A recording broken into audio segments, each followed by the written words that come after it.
Cool. And if you want to follow Spirit Level, I figured out how to do an alert box now. So it'll come up on the window like, ding, you are now following. This is a real Twitch thing. It's very cool. Let me introduce my guests. Elle, you know all about that stuff. The ding life, hashtag ding life. You can come off mute now if you want. Elle Graham is musician, artist, innovator, also known as Woods. I can do your bio for you, Elle, if you want. Do you want me to do that? Sure. I hope it's the up-to-date one. Oh no. Is there an up-to-date one? No, it's like, yeah, sometimes it's like in 2016, but yeah, it's great. No, I think it's a contemporary one. Nice. Love that. Originally from far north Queensland, singer-songwriter and multi-instrumentalist Elle Graham has been based in Melbourne for many years. The Woods Project is a chance to build universes not just through music, but through videos, photos, and even virtual worlds in Minecraft. A Woods universe is more than just music. It even says here you're a multidisciplinary creator. Elle, that sounds really fancy. Thank you. It's a good way of summing it up. But I'm really glad you could be here because you are a Melbourne-based artist, even though you're back in Townsville for Christmas, yeah? Yeah, I got out of Victoria and I'm back home. I'm at a friend's place for a couple of weeks, just enjoying North Queensland. Excellent. Yeah. Well, I'm sure we can talk about a lot of stuff, but the experience for you as an artist in 2020, you released an album this year. Yeah. Which I'm sure had its unique challenges and unique opportunities, because you also took this year as an opportunity to like evolve into this new sort of model of online artists. So getting involved in Minecraft, but also becoming a Twitch streamer, a regular Twitch streamer, setting up a Discord server and really building like an online community really organically, which has been just beautiful to watch, by the way. So, oh, thank you. And looks like you're having heaps of fun doing it. So I'm sure we'll get into that and what that experience has kind of been like. Yeah, definitely. Okay. Brandon Stosuy? Stosuy? Thank you. Please say hello to Brandon Stosuy. He's the co-founder and editor-in-chief of the Creative Independent, one of my favorite locations on the internet, Brandon. Something I feel like I'm reading or sending people to or linking to or quoting without attribution constantly in my work life and in my artistic life. So the Creative Independent, incredible resource, but Brandon does a bunch of other things too. Co-founder of the annual Basilica Soundscape Festival in Hudson, New York. The co-founder of Zone 6 Artist Management and Gallery. We'll talk about some of the artists you work with who are incredible. And you've been a music curator at the Broad Museum in LA and at MoMA PS1 in New York. You're also the author of a couple of children's books and the author of a brand new book called Making Time for Creativity. Brandon Stosuy. Hey, thanks for having me. I appreciate it. Where are you at today? Because it's evening in Brooklyn. Yeah, now. I'm in Greenpoint where I live. And I'm actually, my wife's an architect and we chose this moment during quarantine to renovate our house. Nice. And so we're not actually in our house because our house is in shambles right now. We've sort of taken it apart, but our friends moved upstate for the year. So we're in their house. So we've taken over their house while they're out of the city. Yeah, it worked out well. It's like half a block from our house. So it's a perfect setup. Nice. That just came together by chance. Yeah, that's where I am. So everyone's just crashing at friends' places, basically. Yeah, basically, yeah. And we sort of rearranged the place too. They haven't seen what we've done, but they're not going to be back for a while, so we have some time. Is that based on some advice on some article on the Creative Independent you accidentally looked at? Like, when staying at a friend's house, try rearranging the entire house. No, what we did was, because we have two little kids, we wanted them to feel at home, so we brought over like some of our art and our area rugs, like those kind of things, just so it felt somewhat like their house. That was beautiful. The idea. Yeah. Well, if I've got the timing right, you're basically going to dodge bedtime and all of the kind of bedtime shenanigans by being on this chat. So they stay up pretty late now, but yeah, it'll be around there. Yeah. Yeah. Cool. But you're close. You're pretty close. Okay. Great. Well, thank you, Brandon, for jumping on today. So great. For sure. Great to meet you. All right. And Cherie Hu. Hello, Cherie. Welcome to Twitch, and welcome to the internet. Hello, thank you. Have you ever Honored used to be the internet before? on the internet. No, not really. This is definitely cool. Learning the ropes. You Yeah. should check it out. Cherie is an award-winning writer and researcher, music journalist and tech journalist, focusing on innovation in the global music business. She runs the music tech newsletter and membership community Water and Music, which has had an incredible year of just continued growth and commentary on all things music trends, looking at the music industry, but how it sits in the context of the broader tech industry and also social trends and other cultural trends. Cherie has written for Billboard, Forbes, NPR Music, Pitchfork, Rolling Stone. She's appeared on CNBC, Sirius XM, and now Spirit Level's Twitch channel. That's the big one. Of course. So Cherie, you're at home now, but we met in Melbourne, where you visited Melbourne a couple of years ago for the Changes Festival, and that's where we first got the chance to meet. Yes. To this day, probably one of my favorite music events I've been to. Really? Also, I just love Melbourne's music scene and just the whole ecosystem there. Yeah, I love it. Well, as the one true Melburnian here, I can say we love nothing more than other people telling us how great this city is. So thank you on behalf of Melburnians, because we already know. But it's nice to just hear that reaffirmed. Yeah, of course. And 2020, obviously everywhere in the world has had a different response to the pandemic. New York has had it incredibly tough. And Melbourne has had a really interesting and unique journey with the pandemic this year, where we sort of got it together, and then there was a second wave that happened where everyone got a little bit nervous, and then we went into a full, complete lockdown for about 4 or 5 months. I think most people in Melbourne ended up spending about 6 or 7 months of the year in their homes. Which remarkably has led now to us having no cases and kind of resuming a bit of something like what is being called COVID normal, which a lot of the rest of the country has already been in the process of getting back to over the last couple of months. So yeah, which on the one hand is an amazing thing. It's also, I think everyone in Melbourne has this sense of it's hard to celebrate the wins when we know what's happening in other parts of the world.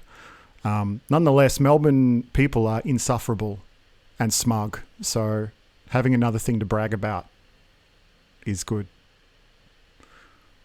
All right. So we've got a couple more people in the chat. Please just yell out and say hi. Dual Native says, I love Cherie's podcast. Cherie, when are you going to do another episode of your podcast? Yes, it's a great question. So I had a podcast that was free, and I ran that for around 6 months last year.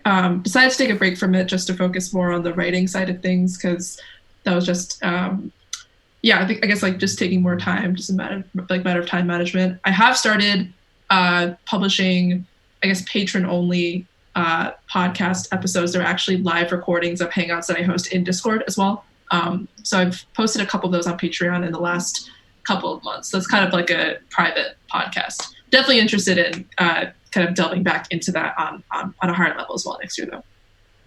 Yeah. Well, purposefully, the theme for today's chat is broad, and it's generally what I wanted to get to. Knowing that this is the last one of these chats for the year, I wanted to be able to reflect back on the year as well as we can, given it's such a foggy and strange year, and just be able to talk through some of the big things that are on our minds, some of the trends in music, some of the things that a lot of people have been talking about, and maybe some things that aren't really on people's front of mind, but are potentially going to have broad impact in the next couple of years for artists and for people who care about music. I think Spirit Level, because of who we are, we tend to be thinking or trying to think about things from the artist perspective more than an industry perspective.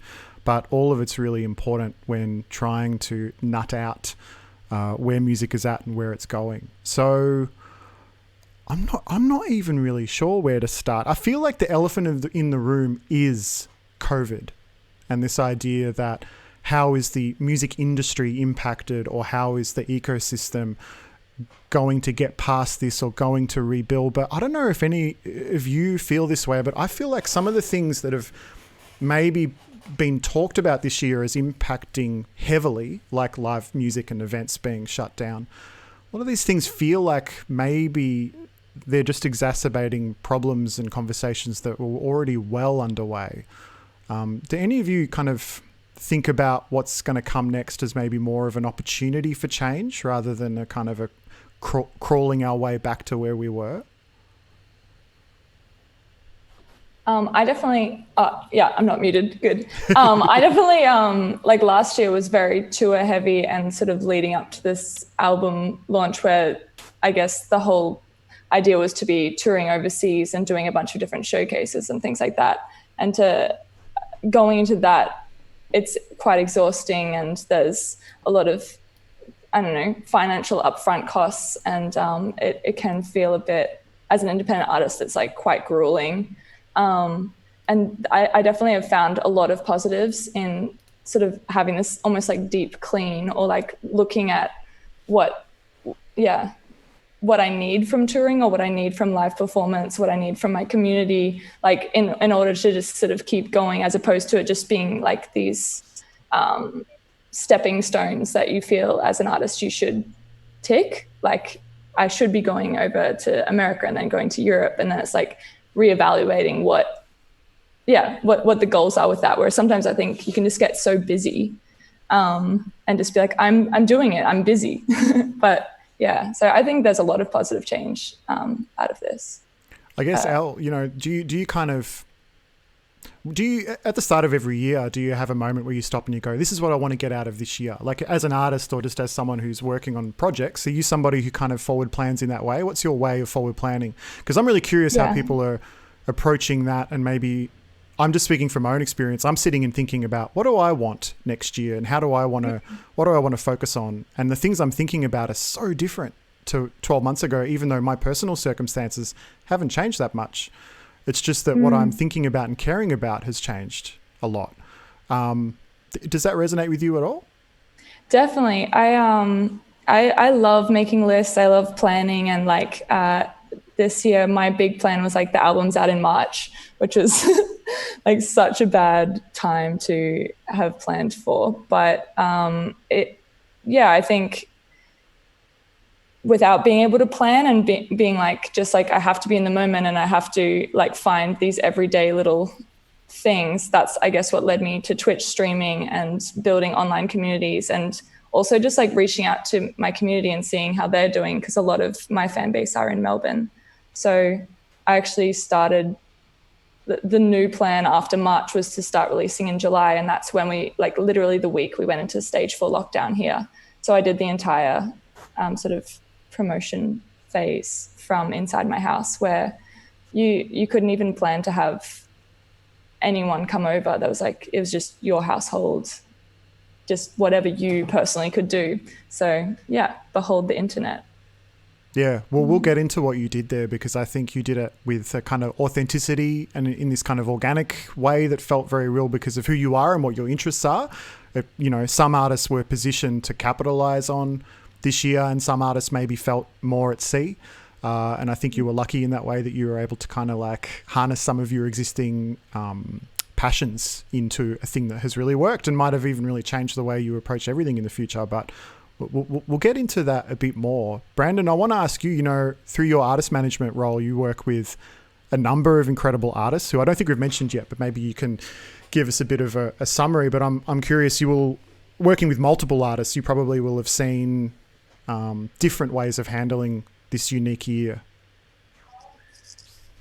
Yeah, for sure. I mean, I think that the industry was such a mess beforehand that it's not like, it's been interesting to see people kind of lamenting the lack of touring, which I realize the lack of touring hurts, booking agents probably more than it hurts artists in a lot of ways. And I think a lot of these structures aren't really necessarily made to benefit the artist always. And I think a lot of these things can be readjusted during this moment. I think, it's not like things were swimming along and the industry was great and everyone was getting their share of the pie before this happened. And I think slowing it down has allowed people to kind of focus more on the inequities that existed anyway.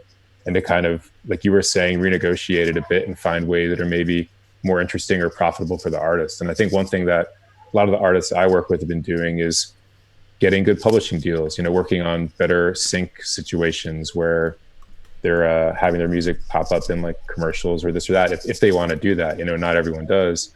Or even just like, making sure their songs are registered, collecting on royalties, like all these kind of little things that they were too busy to do previously that now they can focus on doing. I think a lot of people I work with sort of realize that they love playing live, but they don't necessarily maybe need to tour the way they used to, in the sense of, dozens and dozens of shows. Maybe they want to have like more specific shows that feel a little more interesting or carefully curated or thoughtful in that way. And I think that's a shift that people wouldn't have realized.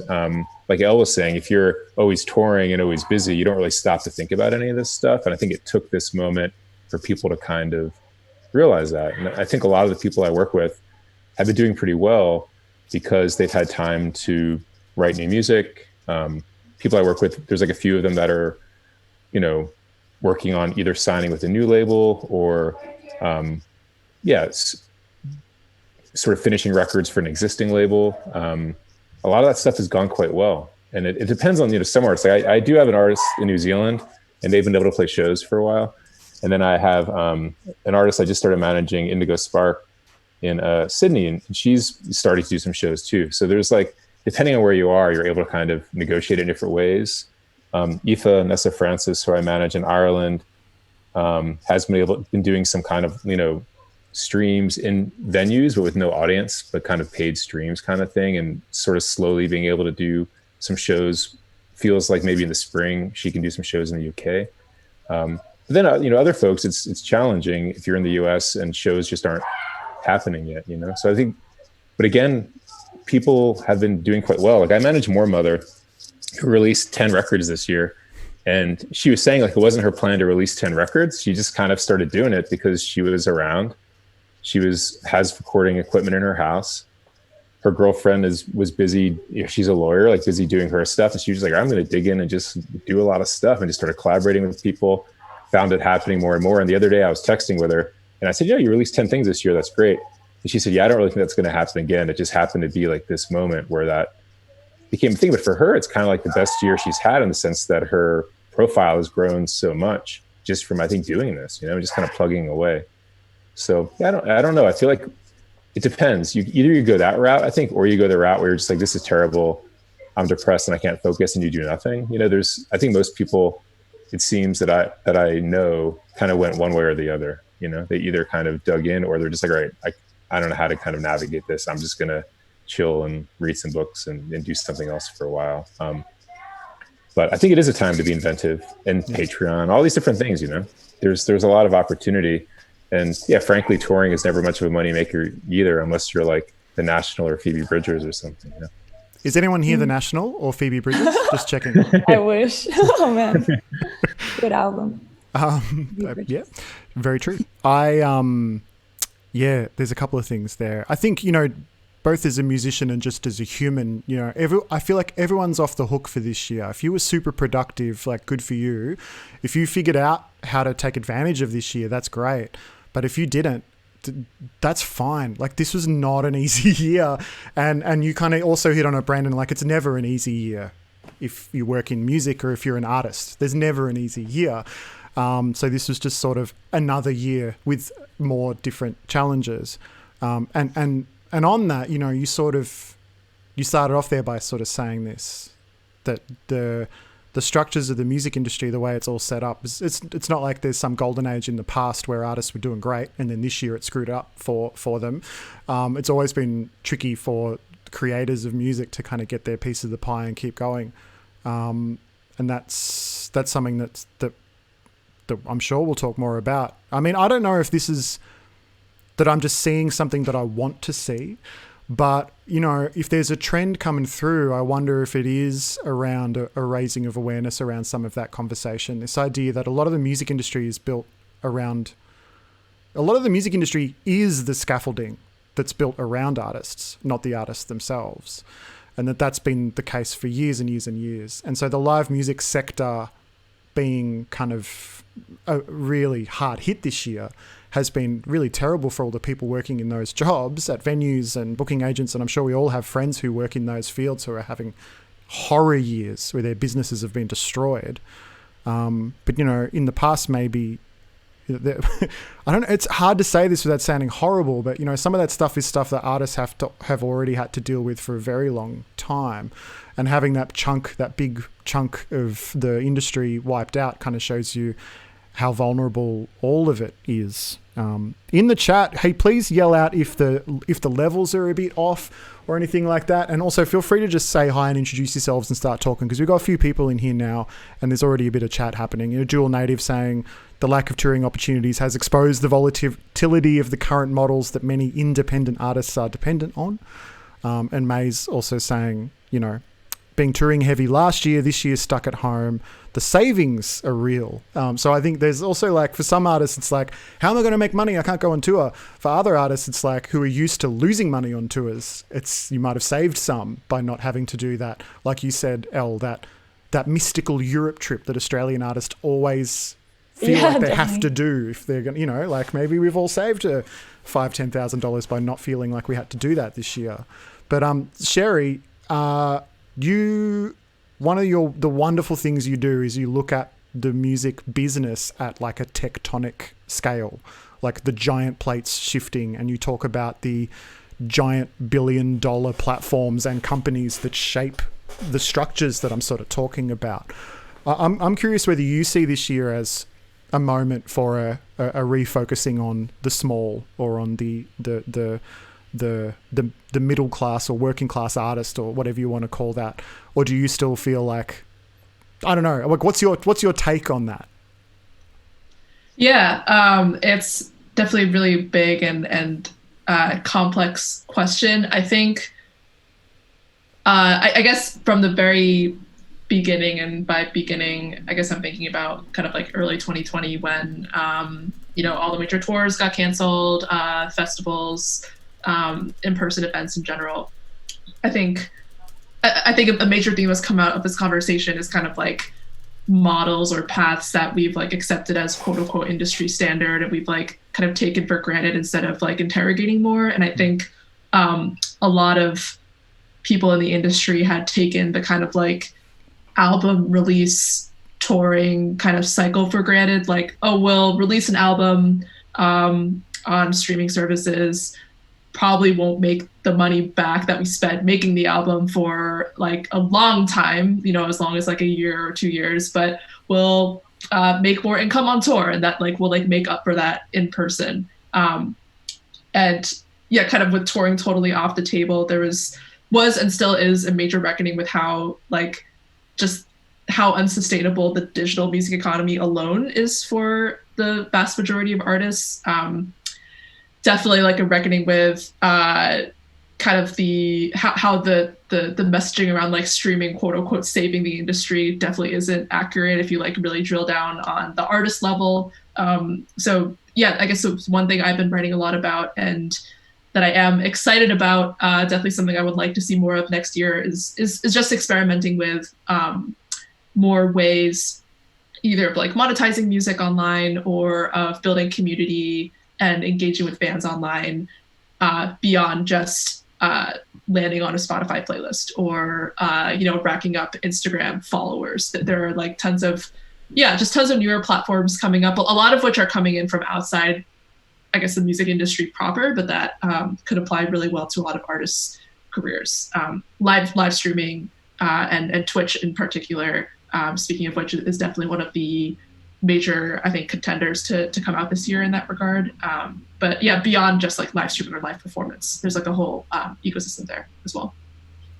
Yeah, I want to pick your brain about some of those alternatives in just a concrete way, even at some point this morning, because I feel like this year a lot of artists are kind of coming out of this fog of the last few years, a kind of Spotify wrapped fog, where, you know, for a lot of artists, and it's not true of everybody, and you know, I don't want to make any generalizations, but you know, there has been a trend towards a lot of your artistic output and your career and your goals being centered around the the machinations of the streaming services and how they operate and how to connect to them and how to game their systems, how to work their algorithms. That narrative has loomed so large for artists in like the contemporary streaming era. But again, maybe I'm seeing something I want to see, or it's just my bubble or my circle, but it does feel like there's more critical thought around that now, and a bit more of a critical thought around some of the narratives that we're told by the streaming services, which are sort of supported by a lot of the major industry infrastructure as well.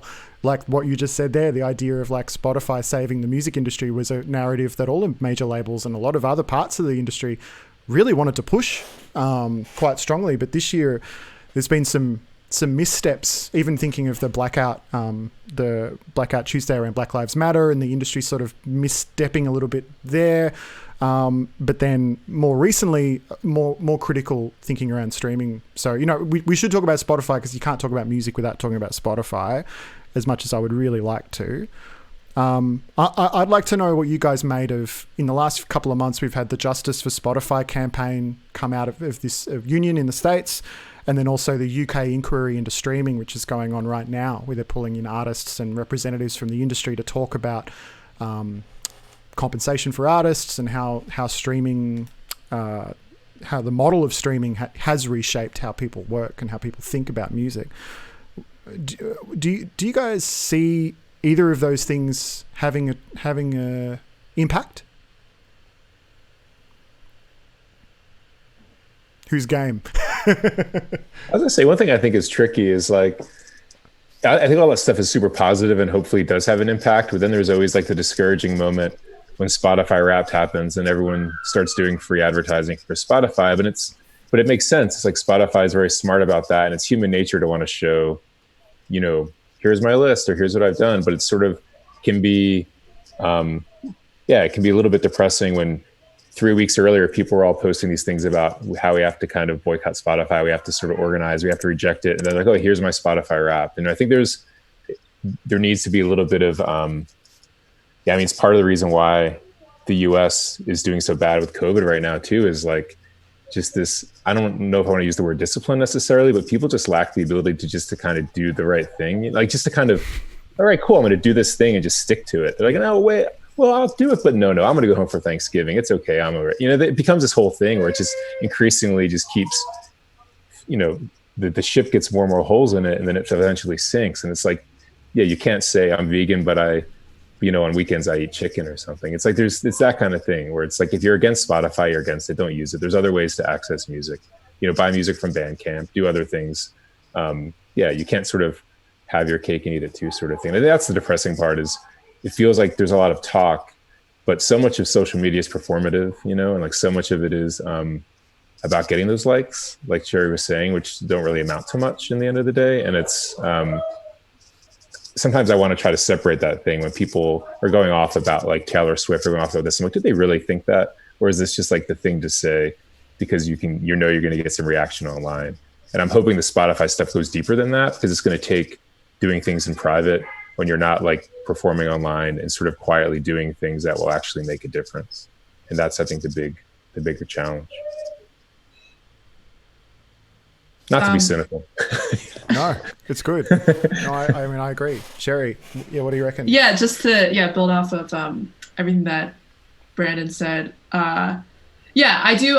Well, I actually before diving into that, Tim, you've like said something that I've always tried to like separate in my head, which is like predictions for what's going to happen versus like what you want to happen, and those being two different things. But I actually think that more than ever in 2021, like those two things, because like so much has been kind of transformed, broken down, quote unquote, like disrupted or just like changed in general this year. Like those two things are closer together than ever. Like I do personally believe that we can kind of build the future we want to see if we are really intentional about it. And if we actually just mobilize like deliberately around that.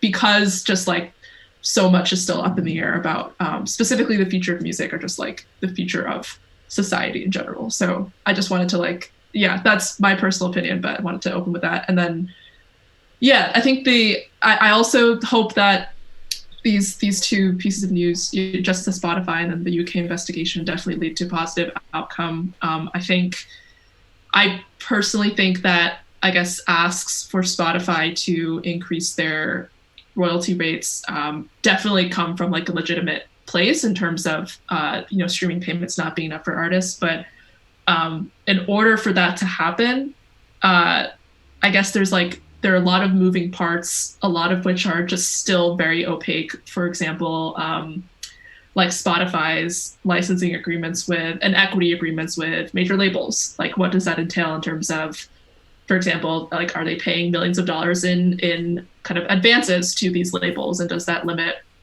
and does that impact either the royalty rate itself that like those labels are getting, or just like the relationship that impacts the ability for a given independent artist to be promoted on the service? So there's that.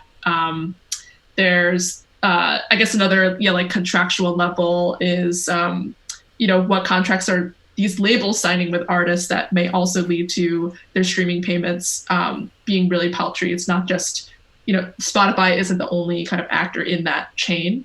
And then there's also, I don't know if this was mentioned in the justices at Spotify, like in their demand specifically, but there's a lot more discussion this year, at least that I've heard, about like whether $9.99 is like the right price point for a service like Spotify, where you have, I believe it's like around 60 million tracks. That is a really good deal. And I think that's why a service like Spotify is so popular. But the reality is that not only are, a lot of artists not getting paid a lot, Spotify has also not been profitable for the vast majority of its existence. And so like, if you just look at, like their profit and loss statement, like they're not, I don't know if they've like succeeded in terms of actually like, making a return, as a company. And so you have to also think about how do you, I guess on a more holistic level, how do you not only, compensate artists more fairly for their work through streaming, but also make these services themselves more sustainable? And raising the prices, which if you look elsewhere in entertainment, like tons of on-demand video streaming services have done, like Netflix has increased its price pretty consistently over the past several years, and they've done fine as a company. And Disney Plus just recently raised their price. So I'm actually not totally sure why like $9.99, that's like kind of stubbornly been the same exact price for these music services over the course of, say, the last decade. And so that's just something to consider. It also just drives home how, I guess it's not just, in my mind, it's certainly not as simple as like kind of turning a switch on and saying, all right, your royalty rate will now be an average of 1 cent. Of course, would love that to happen in an ideal world, but there are lots of other factors at play there.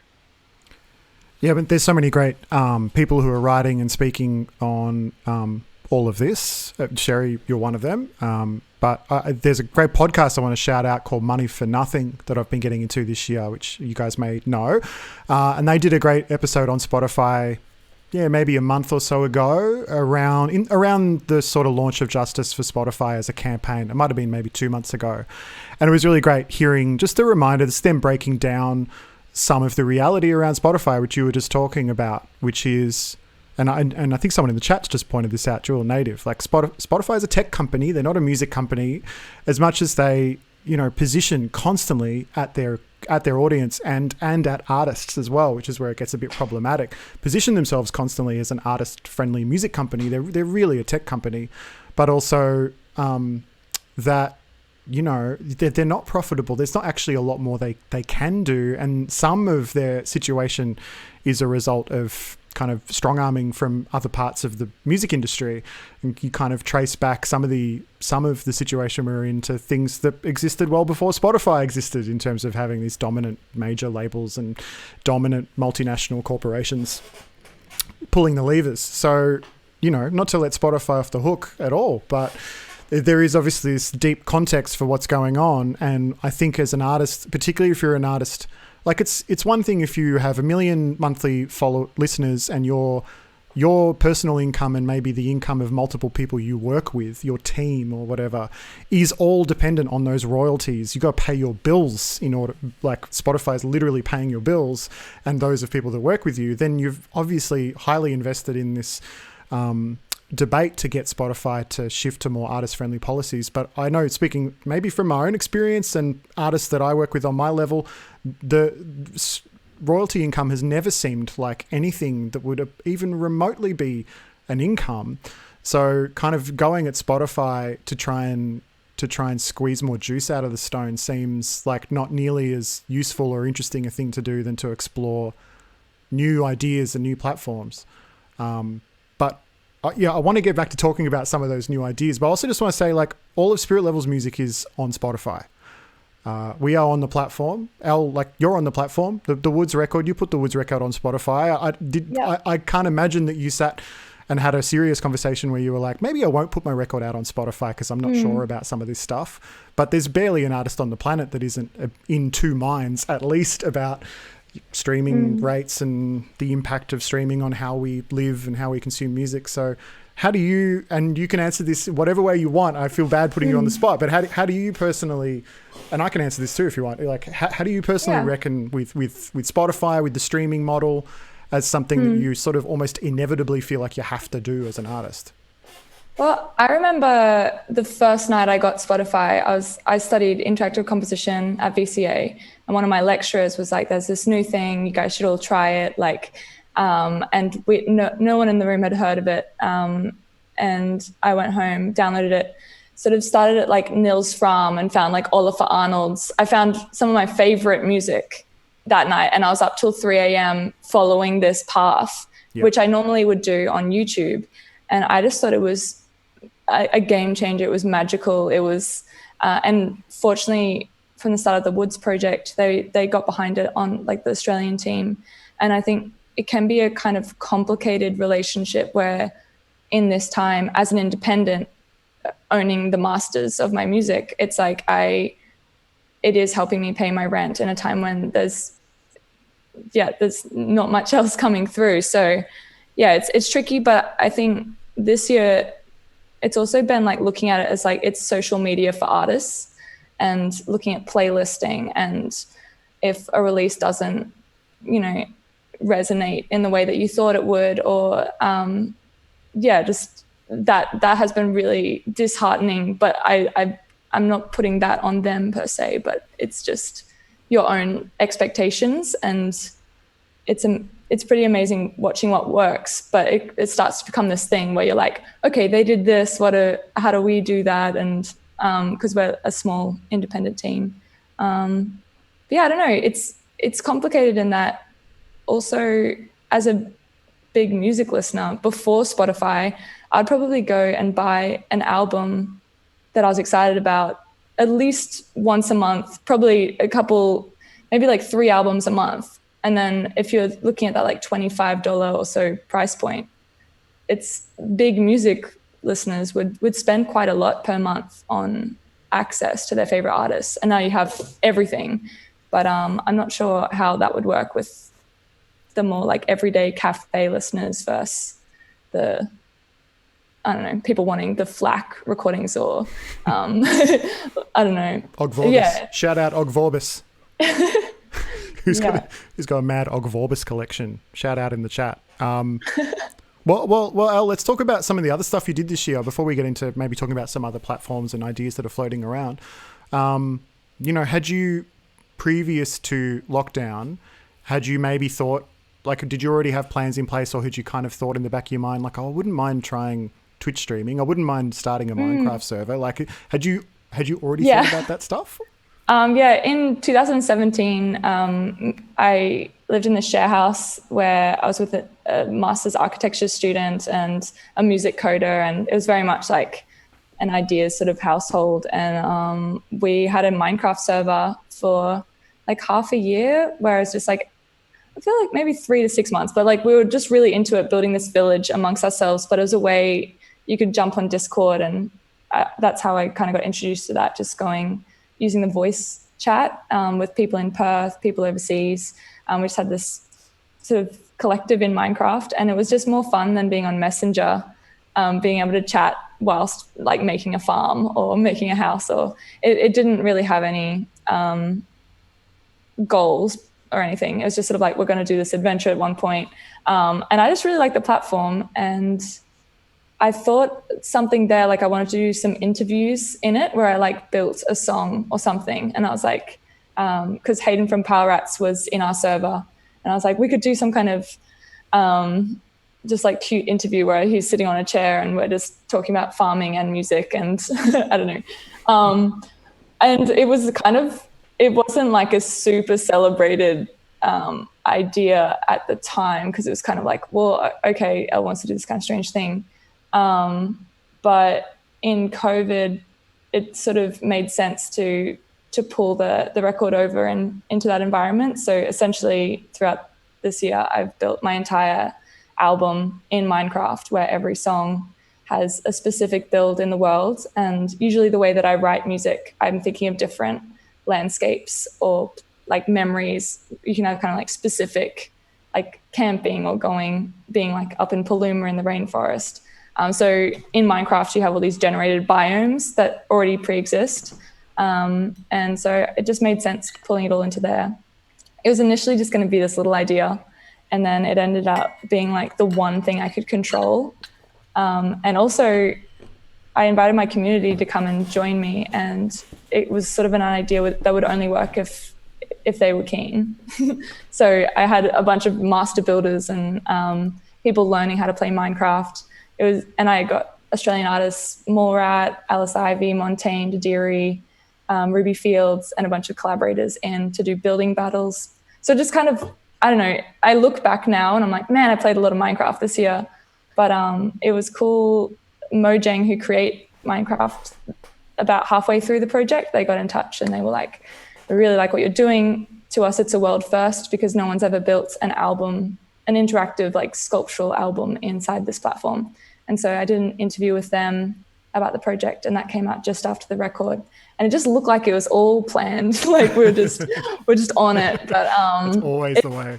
Yeah, it's like, yeah, we planned that. But I was really stoked as a fan of the game, and it made sense. I was a big fan of Twitch, but there was a lot of hurdles there with tech and internet speeds and just like learning that platform. But it made a lot of sense to be able to stream with my community and have people who don't want to play just give you feedback in the comments and be like, I would do it this way, or you should try this circuit thing. Or yeah, it was fun. It wouldn't have been as big as it was, I think, without lockdown, because you would be, even now, like that things are opening up a little bit more, fitting in your streaming schedule is a really important part of like that consistency on any platform. And you straight away are like, okay, I have to lock this in, otherwise things happen.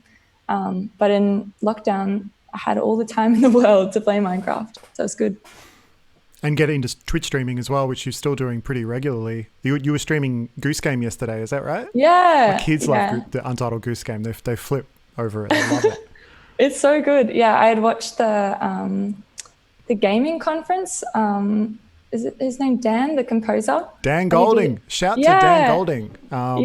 Incredible composer. He's a colleague of mine at the ABC, at Classic FM. But he's wonderful. He did all the music for Goose Game, and I think did he win no, he was nominated for an ARIA for that, which is really cool. He was nominated. Yeah, I really wanted to play, and throughout the process, everyone's like, as soon as you're done with this Minecraft thing, you should play this, and that all started to flesh out on the Discord, and that one was a crowd favorite. It's very good. So, somewhat loaded question, but what is the most important thing you get out of doing this stuff, out of building these communities? Like, are you monetizing these interactions in a way that's kind of meaningful, or is it really just about, are you getting something more personal or intangible out of doing this? Is it more like, do you think you'll keep doing it, and why? I want to keep doing it. So in terms of this project being on Twitch, I wasn't actually pushing for subscribers at all throughout the process. A bunch of my community members wanted to support, and I love that on Twitch you have like different emojis and emotes, and you have like, you're celebrated for how many hours you spend with that streamer. And there's lots of little like bonus things that are quite interactive that I was learning about as we were doing the process. But I wasn't necessarily pushing for donations or subscribers throughout it. And even then I've looked into like how many sort of active subscribers you would need for it to be, say, a part-time income throughout a month. And it's like, you kind of have to juggle, would I be better off writing more songs for my community and building that side? And then I'm getting a lot more personal fulfillment, just having these really transparent interactions with my audience, getting to know people better. And also a bunch of the builders in the Minecraft sort of project were in Melbourne as well. And there were a couple streams there where we were just talking about kind of everything, but it's like talking about what they're going through in lockdown and what hurdles they've had this year, and really having these extremely positive chats with your community and getting to know them as friends. I think that's the most rewarding part for me. And even I don't know what I would have done in lockdown without having this kind of joyous project that you get to connect with a whole range of people in this digital environment. I don't know, how I would have gone in that really long lockdown. I think those are things I would keep going with. I really like Hannah, who's in LA, and she's the reason why I got into Twitch, is that I knew that she produced her own music and she made an album live on the platform. I was like, how cool, because sometimes it can be really frustrating with crediting, being like, did she really write it? And it's like, I'm gonna show you like from start to finish. Creating. And so I think it slots into my love of gaming and music production and transparency, and it also holds you accountable making music live on a platform, because you can't just go and have a cup of tea or be like, oh, I'm over this idea. You get like this group think. So I want to keep doing it. I'm sort of just working out like what that means to me, like in my schedule, or doing daytime streams probably makes more sense for music, or I get really sleepy at night. Just working it out. Brandon and Cherie, like, do you have any favorite music streamers, who are kind of part-time or full-time on the stream, as opposed to, we might talk about live streamed events and some of the stuff that's happened there this year, but in terms of like artists who have chosen to spend big chunks of their time just streaming on the internet, doing whatever. Do you guys follow that, or is there anyone in particular you think is really interesting? I can. A couple of names come to mind. I believe it's her name's pronounced Hannah, but I really like Hannah as well. I followed her like whole live album recording process. I think it's just like, it's just incredible. Yeah, what she was able to accomplish. She was streaming for like as long as like 8 to 10 hours straight on some days. So yeah, highly. And I think all the archives for that whole process are still on her page. So highly recommend checking that out for those viewing if you haven't already. There's a really, I guess, like tight-knit and also growing group of producers, mostly in like the hip hop or electronic realm, who are streaming quite often on Twitch. And these aren't live performances. They're just like screen sharing their DAW and just making beats in real time, asking questions from fans. I know a producer I really like named Kiefer has been doing that like a couple times a week on Twitch. I believe, I'm not sure if Knowledge does it multiple times a week, but he's kind of part of that group. And yeah, so there are a lot of like kind of producers in the same circle who have both like more active Twitch channels and Discord servers, and they're integrated. And so that's kind of like their new hub for kind of managing their fan communities, which I find really interesting. One more artist whom I recommend, her name is MXMTune, and she has been growing incredibly on Twitch this year. And I think she's a really interesting case study about the power of Twitch for artists and for connecting with fans, because so much, I would say most of what she streams on Twitch is not related to music. Most of it is related to gaming. She was like trying Roblox the other day. One time she did like a fiction read aloud. So she just like took a random book and was just reading through it, which was, I guess, her fans thought that was like a really kind of like funny, humorous experience. And I guess the multiple dimensions of herself as a human. She just is like putting out there on these streams, and that's like not taking away from the experience. If anything, it's like really helping and like enhancing the experience for fans. And I think that's definitely, I think, one area where live streaming is the most powerful, because it is so direct and intimate. It certainly does not have to just be music production or just be, you know, you're playing through your songs. You can like do a lot more things and still connect with people in that way as well. Yeah. One thing I like to do, because I like Twitch, and I've done a bit of streaming this year, but not heaps. So time is always the issue for me. Time, there's that word again. But I enjoy it when I do it, and I like watching it when I can. Sometimes I'm in the mood to just watch people and to interact and hang out and stuff. But one of the things I like to do, and I'd recommend anyone do this, is go to the Music and Performing Arts channel on Twitch. Don't do it now, because you're here with us. But go to that and just scroll through everyone and just stop for a moment and just look at some of the thumbnails, maybe click in on a few, and just think about how exhausted everyone appears. Because that's the thing that I always take away from it. You know, that's so like, true. Yeah. It's just, I mean, for every artist that for whom it's working, it looks like there's a lot who just seem really like they're just grinding. I know this is a YouTuber and an influencer thing as well, and it's something that most artists can relate to as well, which is that sense of always grinding in the promise of some thing that's going to happen for you. And that's not the case for all Twitch streamers and for all YouTubers, and it's not the case for all artists. I think a lot of people find their people, and they find small communities of people for which they get a lot of resonance and a lot of, you know, friendship and those kind of more human needs are met. But there's definitely a lot of people just sort of grinding and struggling for some vision of not being famous, but getting to a level where like they can quit their job and just stream 12 hours a day. And for the people who do that, it doesn't actually also look like a lot of fun either. So it seems like there is an economy of the grind that feels real on Twitch.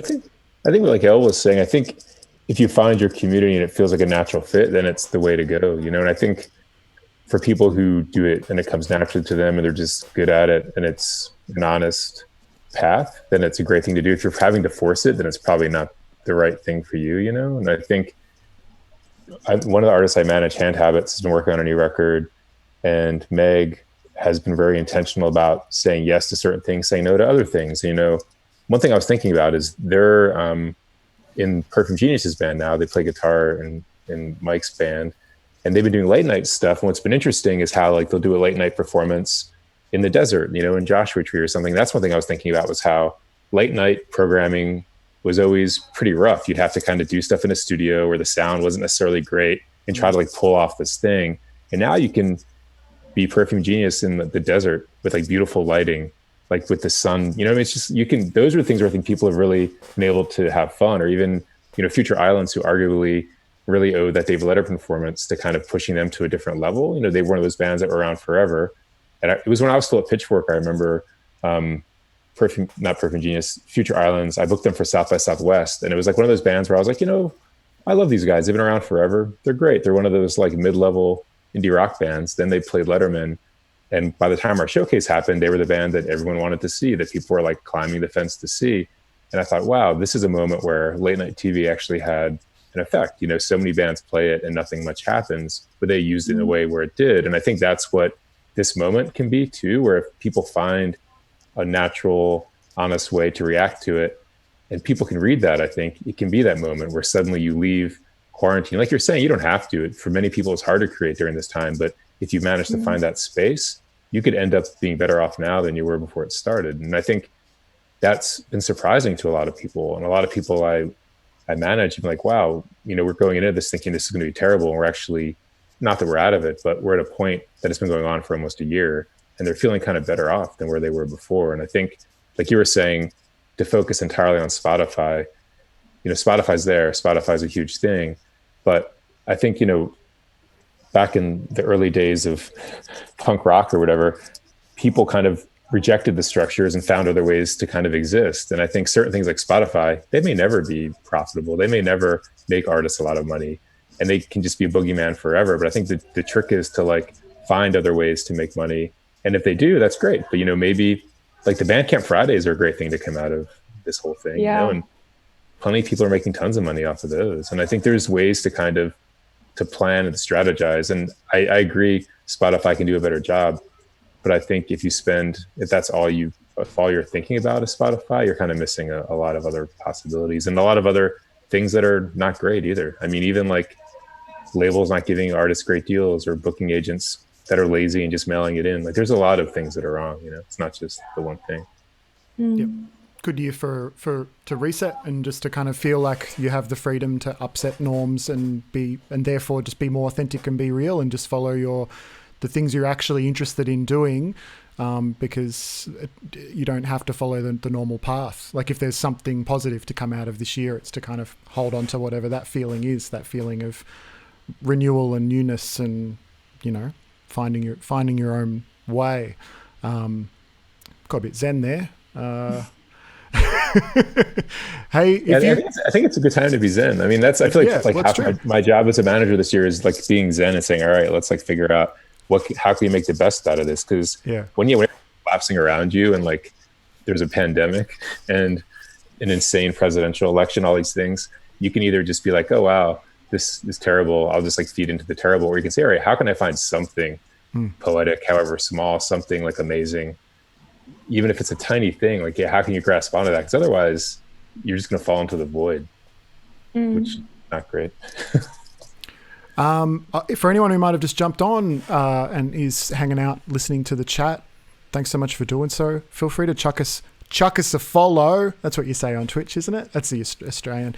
Chuck us a follow, mate. Because we will be doing these conversations again next year, which is very exciting. This is sort of the end of our season 1 of doing these chats. This is the 8th one for the year, and we'll start them up again in the new year with some more amazing people just sort of free-forming and chatting about music and being an artist and the various contexts in which we do what we do as artists and musicians, because there's a lot of different things to think about, not just economic impact, but how we exist in society and amongst cultural movements. And I wanted to talk with you guys a bit about the last conversation that we had on this series, which was with the authors of a book called Can Music Make You Sick? They're 2 UK researchers and they're academics who also both have had really interesting journeys through the music industry. So one is Sally Ann Gross, who's been a kind of A&R and label manager across various entities in the UK. And the other is George Musgrave, who is like a grime producer who had a major label and publishing deal, and for a hot minute was getting played on Radio 1 and kind of did that. And they've both kind of gone through different processes and all these different parts of the industry and have landed as academics and music teachers. Did 4 years of research trying to figure out why are artists sad? Like why is there such a mental health problem amongst artists? Because there are more and more studies happening all around the world which sort of indicate that this is the case, that it's not normal. There are higher levels of anxiety and depression and serious mental health complications amongst the artists.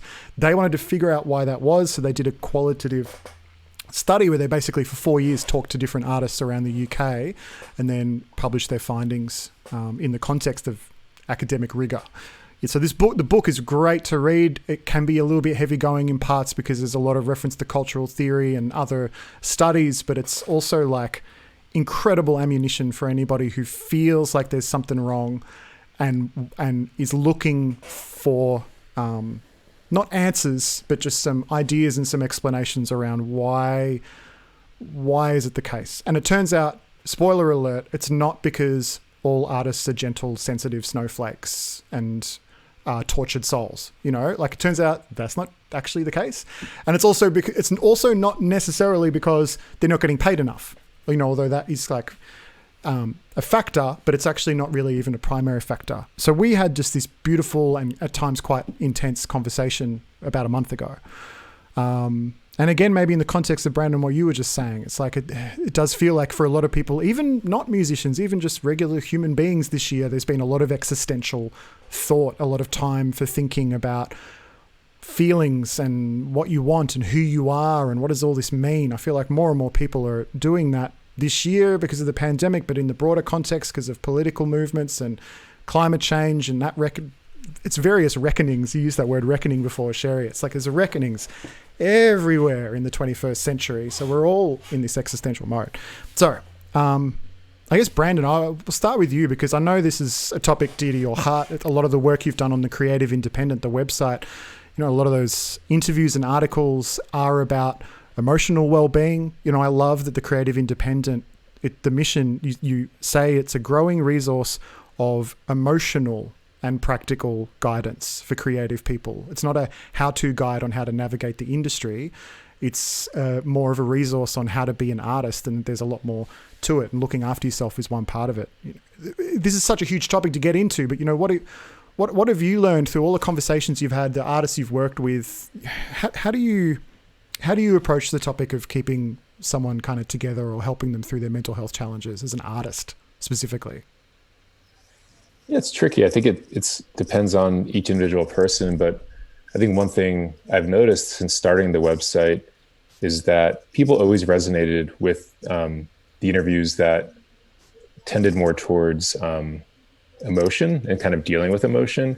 And we have these guides that are kind of more of the how-to things, and those things have always done well as far as like SEO. If someone's Googling, how do I write a poem, or and usually those are things that are people just want to really practically figure out how to do something. But the things that kind of always resurface, get retweeted or quoted or pasted or whatever, those often tend to be more emotional things. And one thing I noticed during COVID is that our Instagram really took off, where it's kind of like doubled over the past few months. And it's just like this engagement has really picked up, and I didn't change anything I was doing. It's just kind of, I always post like a quote with like, a name, a few quotes. I've been adding more quotes. Now there's maybe 6. I used to do like 3 or something. But other than that, just kind of the same thing. But it just kind of, there was a moment where it just kind of shifted, and it felt like people were coming there and they were commenting more, and they were saying, I needed this today, or like, thank you for this. And getting more of those kinds of responses, where for a long time it was just the liking.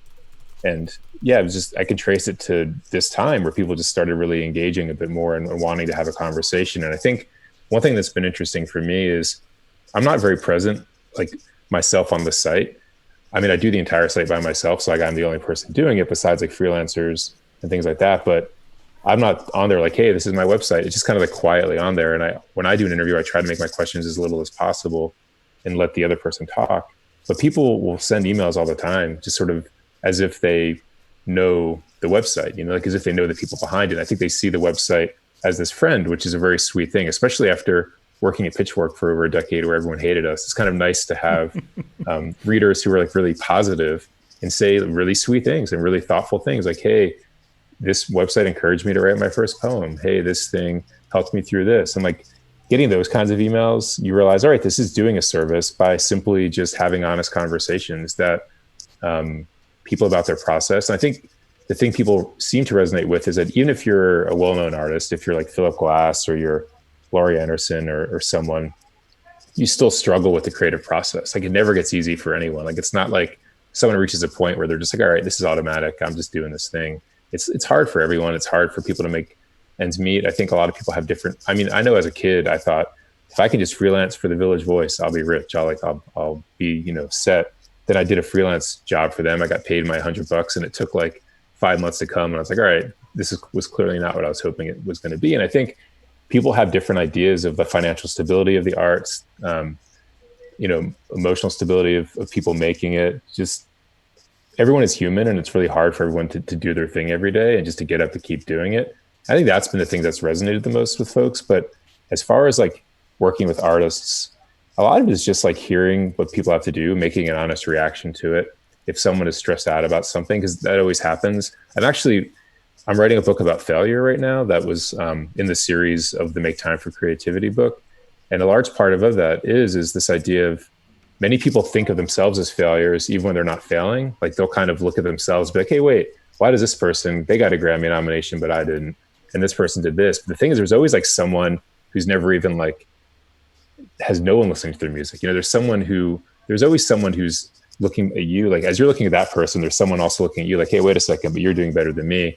Then there's other people that have different, don't even want to share their work at all. Like I interviewed this visual artist, Kevin Beasley, and he was saying, if you don't want to share your art, you're still an artist. Even if no one's listening to it or watching it, or you're still making it. And that's the important thing. I think we can lose that idea, and we start getting into this compare and contrast, comparing, oh God, this person has more followers than me, this person has more likes. And that's what I find often leads to the most distress amongst artists that I work with, is just like, yeah, you're always comparing, and people are always comparing each other, or people are always, writers are also always comparing, like, hey, this is this, and people are rating your art, which is also tricky, just to put your stuff out there and get like bad reviews, or especially if the bad review is based on like a complete misreading of the work. I think is hard for people, because then if you try to respond to it, it's just like never a good choice, because then it just falls apart and people think you're being a baby or whatever. So I think it's tricky. There's like so much access to people talking about your work constantly, but it's very hard to respond to that work publicly without coming off terribly.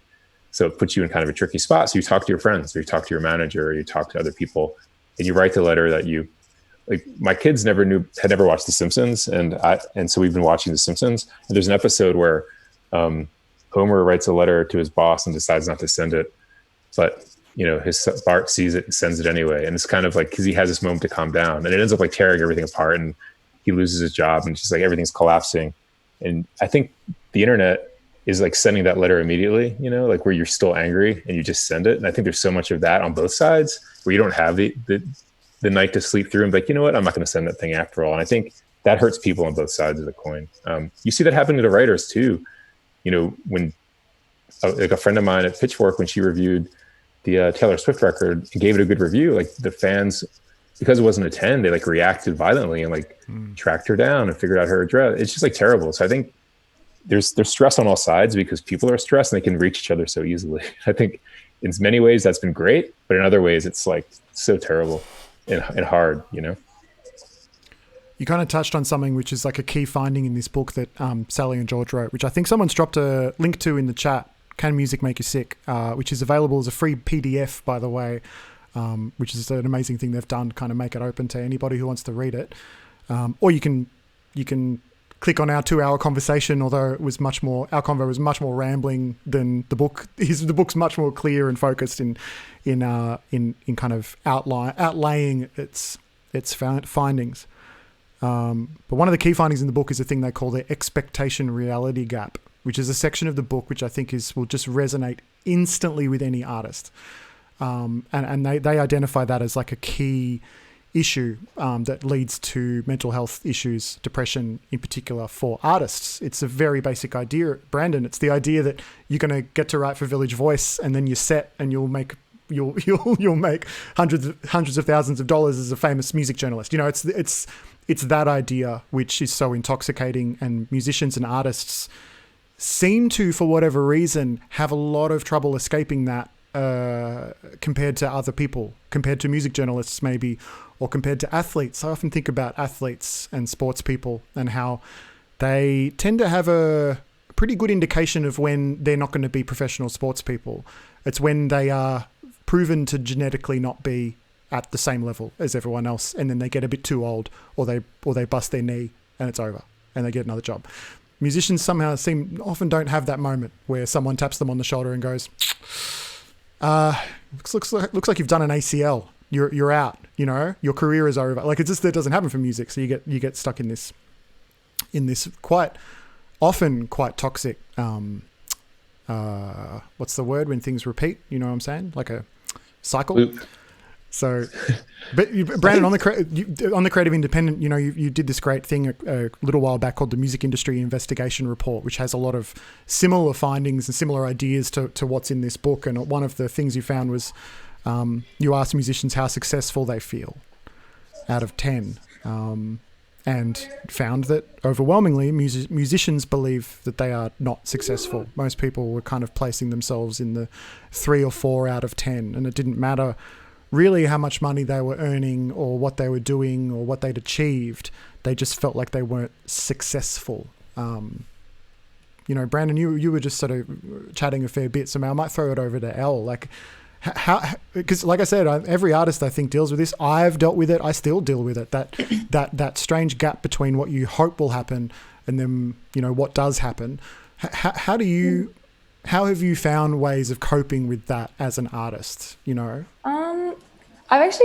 the last 2 years I've been back at my old uni mentoring female producers, songwriters who are like, I graduated 6 years ago, and you kind of get to tell your younger self stuff. And it's interesting because you want to hold on to this beautiful optimism and just desire to, they're creating every day, producing every day. It's all about the music, and it's also like everything is possible, which it is. It is. It's just, you get to certain points, and it's like, if you're not working with the right people, I think it always comes back to your team and the voices that you surround yourself with.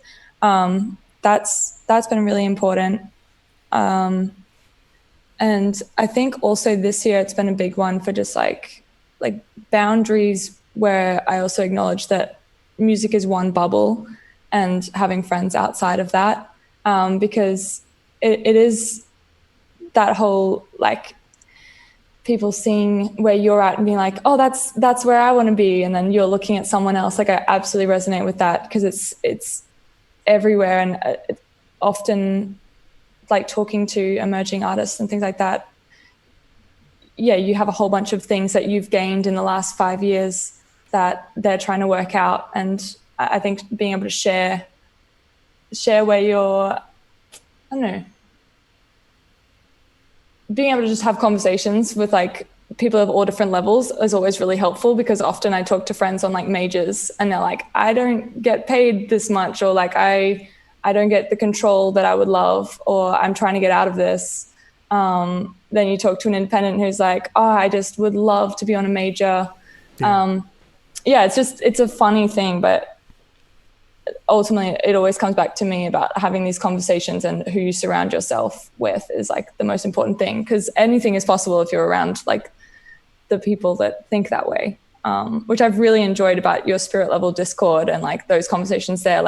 I'm citing that a lot more than a lot of other places.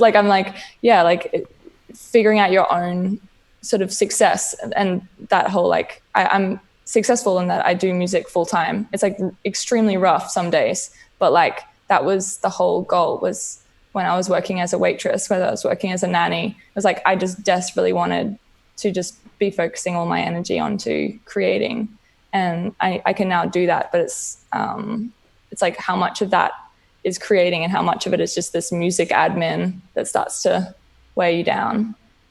Yeah. I feel you on that. I love admin, so I love life. Cherie, but while we're on this, I'm really curious what you might have to say. As I said before, you're often looking at things from a much bigger perspective. You're zooming out and you're looking at big platforms and big companies and big chunks of money, and those forces are super important in terms of how they shape what's going on inside the minds of artists, in terms of what they think is possible, or what their expectations are, or what their hopes and dreams are. Do you think that there is much of a sense in the boardrooms or in the rooms where decisions are made at these larger companies and platforms? Is this part of the conversation for them at all? Do they think much about what's going on inside kind of the minds of an artist from a mental health perspective? It's a really good question. I have not heard, at least in the press, anyone really talk about this in terms of executives at, say, these streaming services or labels. I feel like this is actually, I guess cannot be understated, just the imbalance in perceived risk between a label and artist as they sign a deal. And this is actually quite similar to startups and VC firms and the power dynamic there. Say a label like Universal is signing an artist to a deal. I believe the stat that I've seen is that the major labels are signing over 500 artists a year, which is that's a quite significant amount. And I think the thinking behind that is that I guess it's like what people in like the finance or investment world would call like a portfolio approach. Like you spread out your risk out across, in this case, hundreds of different investments. You expect to make a loss on the vast majority of those investments, and a handful of them will deliver outsized returns like 10x, 20x, 50x, and pay for the rest. So that's like more the mentality that I think a major label at least is kind of like thinking through, or people working at the label are thinking through as they're signing an artist. Whereas when an artist is going into the deal, like they're putting their one career on the line. Like that is their one investment, is like their career. Yes, they may have touring, merch, other revenue streams as part of their, I guess, career as a whole, but it's just themselves. They don't have 500 other artists on their roster or like as part of their career that they can like fall back on. In the case that speaking of I don't want to use the word fail here, but in the case that they like don't recoup on their advance as part of the deal, or it kind of like doesn't perform as well commercially.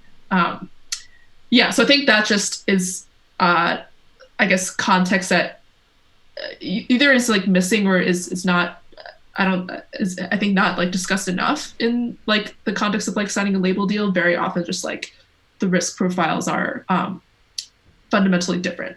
And then just one more thought that comes to mind on this, more from like the media perspective. Something that I try to do, I try to do very consciously, and I think like music industry media could do better, is not framing like what the top 1% of artists are doing as quote unquote the new normal. So like, or like say, so I recently wrote this piece that cited like Dua Lipa's Studio 2054 live stream event, which is really good. And I think like certain parts of it definitely point to some future for live streaming, like where artists are, charging admission, like charging tickets, make it available on demand after the fact. Like certainly parts of that will apply across the industry. But I definitely tried to like include examples also from like independent artists, like what can emerging artists, the 99% of artists out there releasing music who are not signed to a major label, what can they learn from this model? How does that apply to their careers when they might not have access to the same, kind of resource or network? So just keeping in mind that like, kind of top 1% of artists, maybe they bring in the most money, but there's certainly the minority of working artists out there. And I think, I guess the people, I guess media publications like framing that as a norm does then drive artists to be attached to this external definition of success. Like, oh, I have to, like that's kind of like the ideal or like the only, socially acceptable end goal, when of course that's not true. That there's so many, diverse paths to, to being and working as a musician. Yeah, it becomes about what's the story that we're telling, and why are we telling that story? And definitely like entities, particularly large entities shaping how music functions, they have their own vested commercial interests in telling a particular story, a certain narrative around what it means to be an artist. It's not necessarily that they're giving you advice on how to be an artist purely out of the goodness of their own heart. Although I do believe Brandon is doing that with the Creative Independent, and Cherie, you're doing that with Water and Music. You're doing it as an independent media, commentator. I'm just trying to pick it apart. But when we've bashed Spotify so much, but it's not just the streaming services and platforms. It can also be media. It can also be radio stations and also, platforms online. And that idea of, hey, this artist has done it, so maybe I can do it too, is not new either. But it does feel a bit like it's maybe more pervasive than ever. But for anyone who remembers the dark ages of the internet, many years ago, when Radiohead released In Rainbows and it was pay what you want, I was going to mention that example. Yeah I mean that's almost ground zero for some of this stuff around like almost like a tech utopianism, like cool, now we can all do that. Or like Amanda Palmer raised $1 million on Kickstarter, we'll all do that. and even I think of my own like much smaller personal experience of that, which is maybe sort of a little bit to the side of this, but I have worked on a couple of soundtracks for video games. The first one back in 2013, and it went well. It went better than we expected, and was visible, and people loved the game. But I, for a hot minute, and it still kind of has dribbled along to now, became the guy the music industry was asking about how to make tons of money in games. So all of a sudden I'm getting invited to roundtables and onto panels and onto, at music industry conferences, and getting hit up like, so, how do I get my artist into games? Like, what's the, it's just kind of like, I don't know. And my answer was always the same. It was just like, well, like it just organically will happen if that's what you're actually interested in, and you got like, that's how I did it. Like, I care about games, and I went and met game developers, and then I worked on a game that was really cool. Like, there's no magic like thing you can tick, but there's a danger in sort of that, the stories that get told, because a lot of the stories, and still even in gaming, you'll still see that. And I guess we've seen different versions of it in the last year or so, of like, VR is going to save the music industry, Patreon is going to save the music, Twitch is going to save the music industry. And as much as like some of those think pieces and those stories come from a positive place, from just an artist sitting at home trying to figure out, how can I quit my day job so I can make music? You maybe need to be a bit more careful about those stories, and what they're actually saying when you think about outside of that industry level artist who has reached that tier where they can think about that stuff, and then the broader hundreds of thousands of artists who are not at that level and shouldn't even be thinking about that stuff, or I don't know. I feel that often, say like with mentoring, it's sort of getting my students to focus on musical output, because a lot of those artists like Dua Lipa or something, like whether there's a whole structure in place to allow her to rise how she did, and there'd be a whole path there, but ultimately I would feel that it's music driven, that it's like she had a couple massive songs, and that allowed for the label or whoever, I haven't looked fully into it, but like to invest hard into that, something that was working. And I feel, I don't know, like sometimes you can just get so decorative in how you want to present and how you want to showcase yourself on social media, and you should be posting this many times a day. But it's like, I've felt that this year am I actually making music? Am I actually enjoying the part that is the soul? Like that's my purpose in this big chain of people, is like that, the musical output. And I think it'll always be beneficial to have a big catalog of material and be building yourself up as in a whole bunch of different roles just in the music side. But yeah, I don't know. That's just, yeah. Sometimes you talk to people and they're just like, I need to get a stylist and I need to get like this whole team around me. But if the music isn't great or like not strong enough yet, it may not eventuate anyway. You could just have a really good grid. Yeah. Have a good grid. Have a good IG grid. Yeah. We'll keep chatting for a bit if you guys are all still feeling all right. So, it's a long time to talk. If any of you guys need to like get a glass of water or anything, please feel free to do that. But maybe we'll just chat for a little bit longer. And we think sort of might have skipped through a couple of questions in the chat, but how about we do this? Like, I've got something else I just wanted to chat, something fun I want to try and understand with you guys. So we might talk about that, but then if you guys want to drop any questions for these three incredibly generous and smart and thoughtful people who have worked and are working across all different interesting parts of music, you have any questions at all, drop them in, and then we'll try and get through a few of them before we wrap up today. And after this, I'm going to go and devour a whole thing of soothers. What flavour soothers have I got? I'm going to devour a bunch of blackcurrant. This is free advertising for blackcurrant extra vitamin soothers, because I've got a 4-hour radio show to do this afternoon. Should be fun. Who organised that? Okay, so if you have questions, drop them in the chat. And also, I think a couple of you mentioned Discord. maybe I don't know if there's someone from the Spirit Level crew in the chat that wants to go and find a Discord invite and chuck it in the chat room for Spirit Level's Discord. You'd all be welcome to jump in there. We've got a sort of a small community. The ad server is reasonably well tended.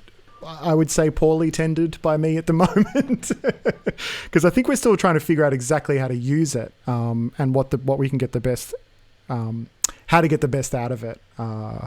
But I can also say, if you are like a Discord person, Cherie's Water and Music Discord is an incredible resource, and Wood's also on Discord, so you can find their you know how to use a Google or whatever. You'll figure it out. Okay, so Cherie, I wanted to ask you, because I've got time with Cherie Hu, which is huge. I want to ask you, non-fungible tokens. Let's go. Let's talk about non-fungible. Now, hands up. Yes. Everyone here who knows what a non-fungible token is. I'm going to go like half on that. But I reckon, so talking about alternatives, new ideas, new platforms, can you explain on sort of a basic level, like a bit of a dumb level for me, the non-fungible token scarcity concept?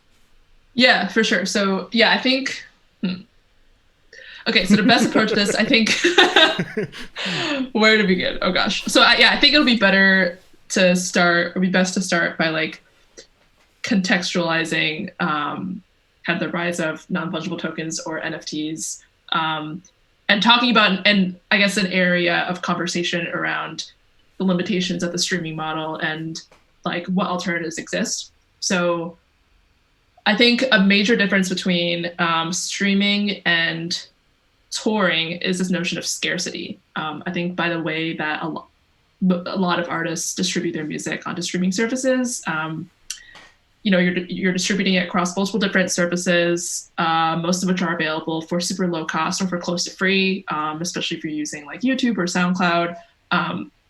And the MO in like, I guess at least in that paradigm, is to be everywhere, to like maximize your reach, because streaming is a model that just rewards that kind of scale. Whereas with touring, yes, I guess we have talked a little bit earlier about how it is still difficult to make a profit on a tour, but the model is inherently built on scarcity. Like likely as an artist, you're only playing in a city once to a few times for a small, like relatively smaller group of people, not for millions, but maybe for like, a couple hundred, couple thousand, maybe tens of thousands. And that show will only happen once. It will never happen in that form with the same people again. And you're able to charge relatively higher premium on tickets for that reason, right? It's like a scarce, kind of intimate experience that can't be replicated. So one thing I noticed early on when kind of a lot of tours were canceled is that a lot of artists felt compelled, I guess, just to like do online performances and live stream where fans were already active, but that happened to be on platforms like mostly like Instagram and Facebook and YouTube that literally could not be monetized. So it was like literally overnight, like a switch from this like scarcity model, which is slightly higher margin, to in exchange for losing that income, doing the same thing for free, in like a ubiquity model where like there's no capability of charging admission, and that was just a huge, I think, source of whiplash for a lot of artists. So there have been some interesting experiments this year about how do we bring this concept of scarcity into the digital world around music. You can kind of do that with events by either like making a Twitch stream subscriber only, or charging admission for a live stream. But there's some really interesting experiments happening mostly in the kind of crypto and blockchain sphere around like limited edition pieces of audiovisual art. So I'll like walk through one example, and this is where the concept of a non-fungible token comes in. So in crypto, a non-fungible token or NFT is different from, say, a piece of crypto like Bitcoin, in that it can't be used as like currency that can be like mutually interchangeable. There's usually only one copy of a given NFT that exists. So think of it as like a digital version of like a rare baseball card or like a rare painting.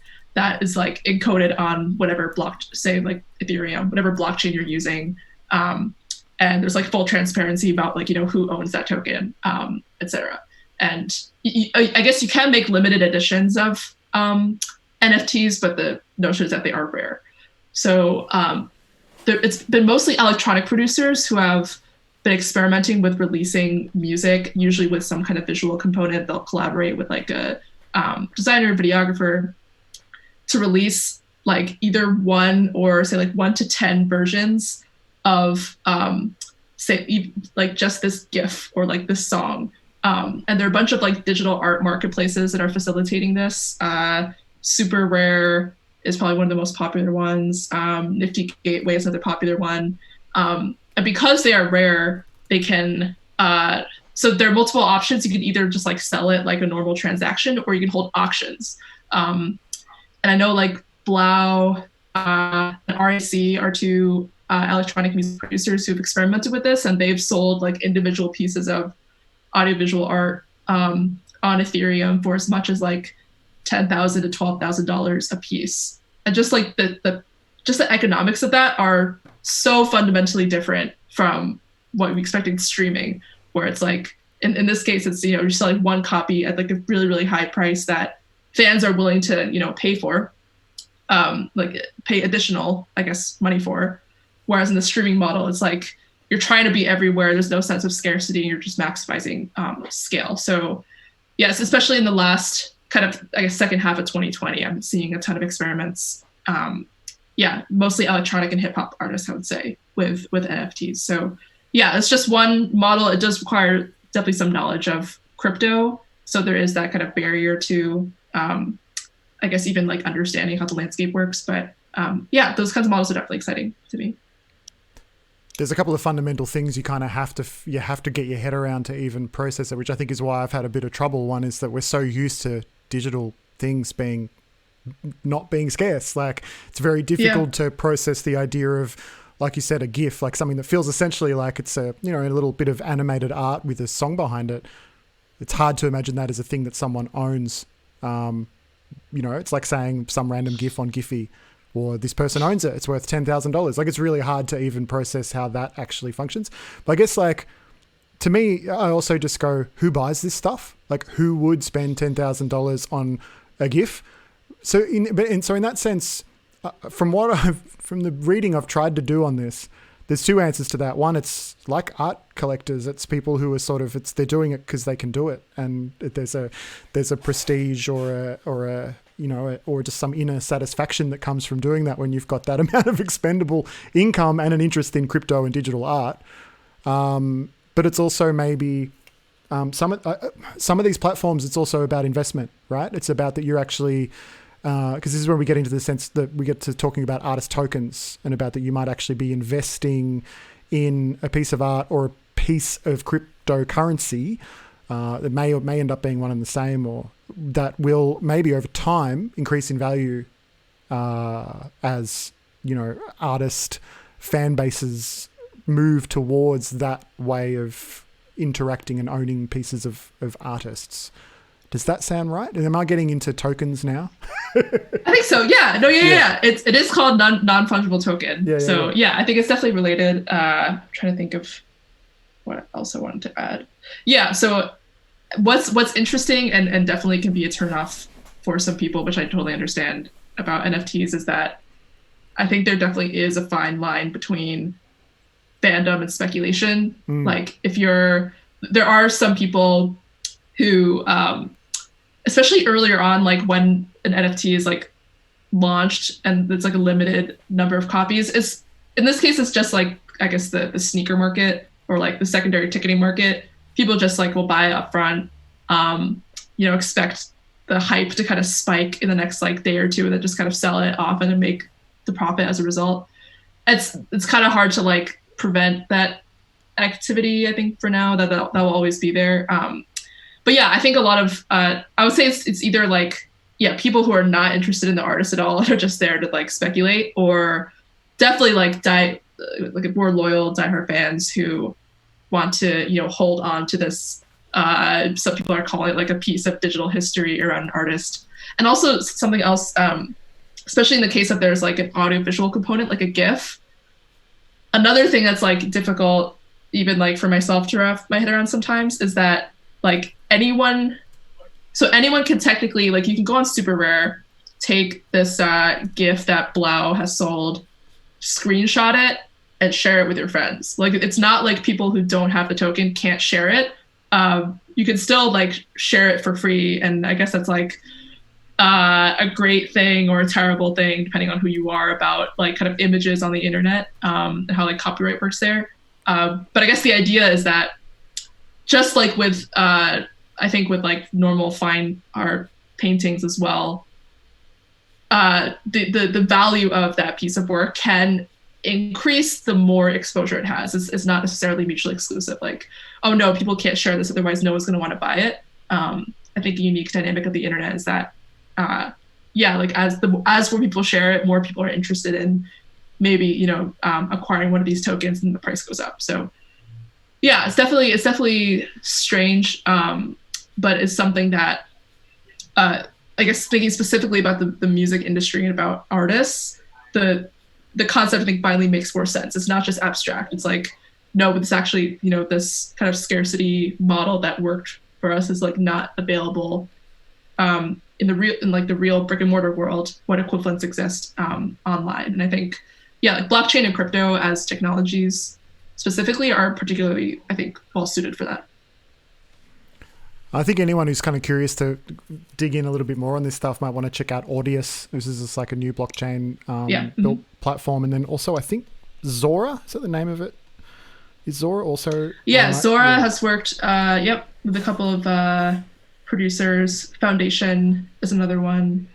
Just in terms of trying to figure out how this might eventually like broaden out and actually be a thing that most people can access, as opposed to sort of needing to know the right person to get into it. But well, we've got like 15 minutes, and a few questions backed up in the chat. So I might scroll back and find them, and then I can let you guys all get on with your evenings/days. I'm sure you've got a lot of exciting things planned, being very wonderful people. Maybe actually there's a few questions just around this NFT stuff, because it is really fascinating. So owning it is like a badge of honor. Yeah, or an investment, I guess. Great question. Sort of skipping straight past that. Yeah, Maze asks, are there terms for how the owner can use it if they own it? Good question. I think it definitely depends on the platform. I think the owner cannot legally take the GIF and like sell it themselves on like another market. I don't even know if like technologically you can do that, because it's built on blockchain tech. That's a good question. Ooh. I'm not totally sure though. Yeah. Good question. Hit Cherie up on Twitter. Thank you. Yeah, I'll definitely look into that. Yeah. Okay, Dual Native is throwing back to a bit earlier and asking, what would it take for you to abandon Spotify or similar platforms? Which we talked a little bit before about, Brandon, that idea of put your money where your mouth is. If you're an artist who really feels so strongly about these platforms and wants change, then get all of your music off those platforms. So what would it take? I don't know if that question is for you or me, Elle. But does anyone want to have a go? I don't know what it would take for me, because I think I can resonate with what Elle was saying earlier, which is that people are there. People are on Spotify. That's where people may discover the music of the artist on spirit level. And it would almost feel irresponsible for me to not have all of our artists on that platform. For me, it's about deprioritizing those platforms in terms of the energy I put into working them or trying to play their games, and trying to put that energy and time, which for me is very precious time and energy, and is for a lot of the artists I work with as well, to, like Elle said, put that time into creative output and into actually focusing on how being a better human, being a better artist, thinking about your purpose and thinking about your craft and developing that. Because every hour spent researching playlists that you can pitch to is an hour that you're not becoming a better melody writer or learning more about yourself and what you care about, which in the long run is going to be of a lot more value. So, but in, for the meantime, I'm kind of happy to be relatively vocal about my opinions about streaming platforms, for better or worse, while at the same time being on the platforms. I was thinking about this. Sorry, I'm hogging it here, but I was thinking about this as we were talking before, the idea of like, and maybe this is a totally basic analogy or whatever, but it's like supermarkets, right? Australia has 2, maybe 3 big supermarket chains: Coles, Woolworths, and Aldi. The up at the upstart, and we all shop there. Some people don't, but we all do. I do. And you know why I shop at Woolworths or at Aldi? It's because they have everything and it's cheap, and I have to buy lots of food every week because I've got 3 children, and I would love to be going to the independent grocers and stores all the time, but I can't always make it there. It's not as convenient. I can't always afford it. And that's just me. I mean, there's hundreds of thousands of other people who'd be in a similar situation.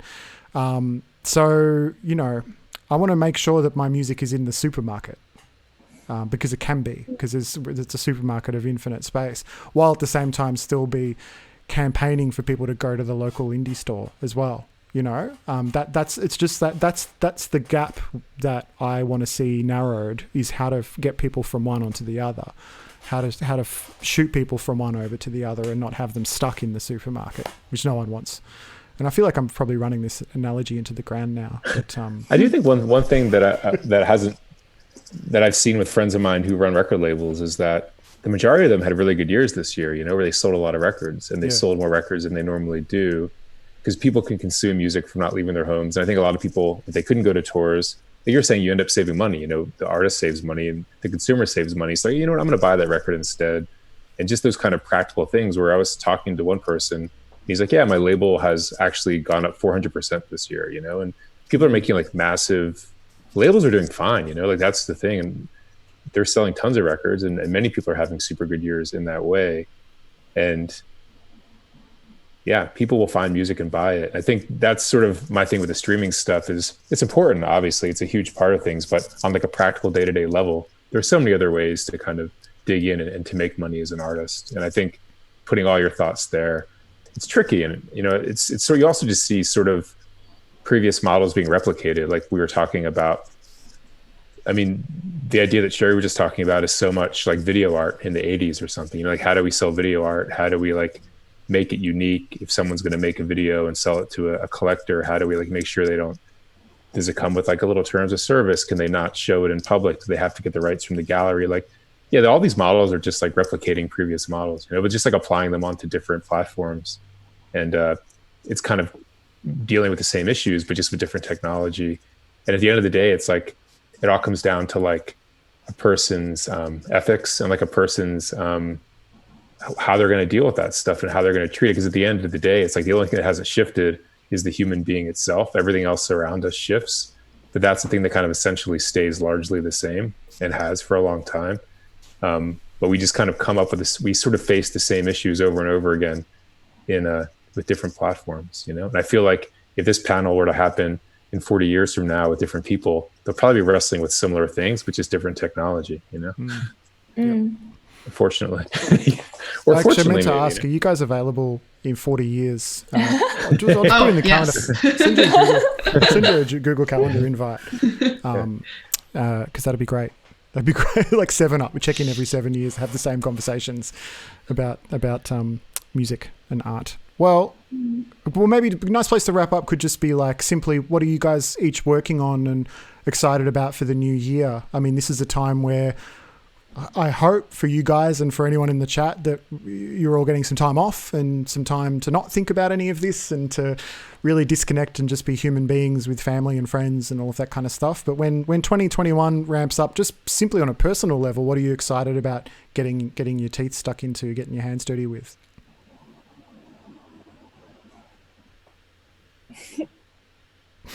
Maybe Elle, what are you sure. excited about for next year?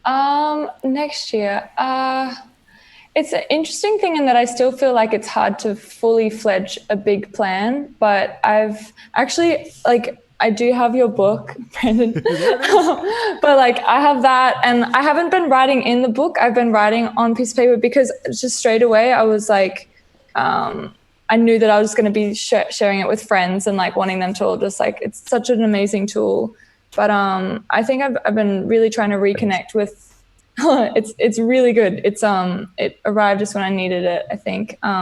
Especially the Venn diagram between like work and creativity. That one was just like, because I just sort of had realized so many things that you bundle under working as a musician are just like absolutely your 9 to 5 or your that side, but like just finding new technology or new creative ideas or just being, just making things again for fun, which it seems like that's like a dire statement, but I think through going through this process where releasing an album where a lot of the things we were trying to do were in the pre-COVID times, where it's like, we'll just wait it out for the shows or we'll wait it out for doing press properly. It's like, a lot of like now having the space to just create and do reinvent it a little bit is exciting. I'm working on a new project with a friend, which will be cool, and it'll fit in between Woods releases. So it's kind of nice to think of like a brand new project without the confines of the Woods environment. So that's been really, really fun. And I don't know. It's hard to know. I think I'm just gonna spend a bit of time with family and work through your book. I feel like we should try and get Brandon to sign the book over Zoom. Can we do that? Like if Brandon, this will look different on your screens, but Brandon, if you put your hands up like this, and then I can create one of these. I can create one of these digital things. Oh yeah, digital signature. yeah. That'd be great. Yeah. I've just posted a link to Brandon's book in the chat as well. Oh, thank you. Which is I have not gotten to it yet. I've been quite busy with the old music books this year, but I'm keen to get into it. It's got quotes from David Byrne, Henry Rollins, J.D. Sampson, Sufjan Stevens, Justin Vernon. Haven't heard of any of those guys, but I'll check them out. Thanks, Brandon. What are you excited about getting into personally, like working on yourself next year, as hard as it is to plan? I mean, one thing that's just coming up really soon is about 4 years ago, my wife and I, my friend Matthew, made a sign counting down the days and hours left in Trump's presidency. Oh, yes, I forgot about that. Oh my God. So yes. I'm excited to like unplug it finally. You know, we've had it going for so long. And our hope initially was like he'd get impeached or something and we'd be able to just like unplug it 3 years ago, but that never happened. So that's kind of cool. That's exciting. And when we made it, we didn't really say what it was. We kind of quietly wanted people to figure it out. You know, we intentionally didn't do press around it. We wanted it just to be like this thing that popped up, and then people did figure it out. And we've been getting like people writing and giving us their reactions and how they've kind of reacted with that thing over the number of years that it's been up, and how they kind of feel satisfied to see it getting smaller and smaller and smaller. So I'm looking forward to unplugging that. And what are you having a big party? I meant to ask you about that. I'm so glad you brought it up, because it's so wild. I've just put a link in the chat if you want to check out a photo of it. But what are you going to do? I mean, I guess you've got to be really careful about what you can do, but we gotta be careful. Yeah, I mean, you know, that space is where my friend and I, we have put shows on for like the last decade in that space. And because of COVID, we can't really have like a large gathering, but we've been talking about different ideas of just small little celebrations with a couple friends and that sort of thing. But in the past, if this hadn't been happening, we had a much bigger plan that we couldn't really bring to fruition because of where we're at. Yeah, I'm looking forward to that. And also, I just finished the book called Stay Inspired, which is kind of the second in that series, and then sort of writing the third one with my editor, Carrie, who's great. And so it's sort of fun going back and forth with her and kind of seeing these things come together. So we've been working on the one about failure, which doesn't come out for a while because we also didn't want to release it in the winter, because it's, you know, you don't want to have a book about failure come out when the weather is not great. So it doesn't come out until like spring of 2022. So we got a ways for that one. Yeah, all that stuff. And just spending time with my family and my kids is always, and my dog. Those are all important things. And just the various artists I manage have a lot of cool stuff coming up. So I'm excited for them. Yeah, and Cherie, you've been just working so hard. This year's been, lots going on with the water and music expanding and bringing in other people to help write extra articles and do extra investigations. What are you most excited about in terms of that community that you've built for next year?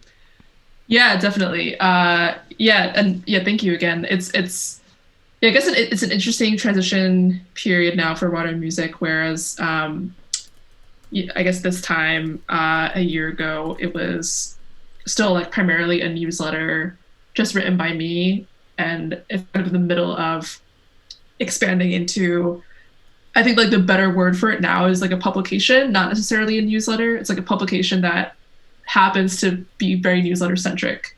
And then it's like not just me. I'm definitely still involved in it day to day, like editing and writing pieces, but hopefully we'll bring on at least like 3 to 4 other more regular writers starting next year.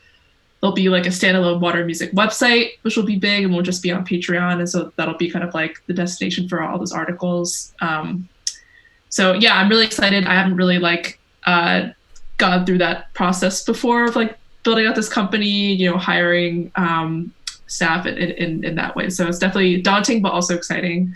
Let's see what else. This is outside of water and music, but I'm teaching a course at NYU next semester, and it'll be about music and gaming. So that's super exciting. Definitely topical, thinking about like 2020 in terms of like the interesting like partnerships that have come up, speaking of Twitch. So yeah, I'm really excited about that. I haven't really been like deep in an academic environment in a while, so that'll be exciting. I have no idea like how to teach a class virtually, so I'll be figuring that out in real time. So that should be a fun experience as well. So yeah, lots of definitely feel fortunate to be in this position to expand on water music, and then also to like be teaching and hopefully opening students' minds up to what's possible in music as well. Well, thank you guys so much. Could talk for hours, but you guys have lives and families and things you probably want to do, as do our viewers. Thank you also for tuning in if you have done that. So someone asked this before, I think I forgot to mention, but this whole chat will stay on our Twitch channel. I think it's 14 days, is it 7 days? I can't remember, because we're not at that level where it stays up for a long time. But it does end up on YouTube, where we eventually, by I say we eventually, I mean just when Tim gets around to it, put it up on YouTube. The full 2-hour chat, and it'll be there alongside all the other amazing conversations I've had this year. This is the 8th one, and it's just been such a great opportunity to learn and talk and hopefully spread some of this knowledge and some of this conversation around with other people. So thank you guys. Enjoy Christmas and holidays and time off. And I'll just give 1 second, because there's a lot of thank yous coming through in the chat as well, which is lovely. So I'm communicating that to you humans now. Thank you as well. Yeah, thanks. Yeah, thanks a lot. Thank you for having us. Thank you. And you can find all these guys on the internet. I dropped a few links and stuff in there, but Woods, WOODES on every platform. The Creative Independent, Brandon's book, Cherie's Patreon. Amazing. Okay. Thanks, guys. Thank you. Yeah, thank you again.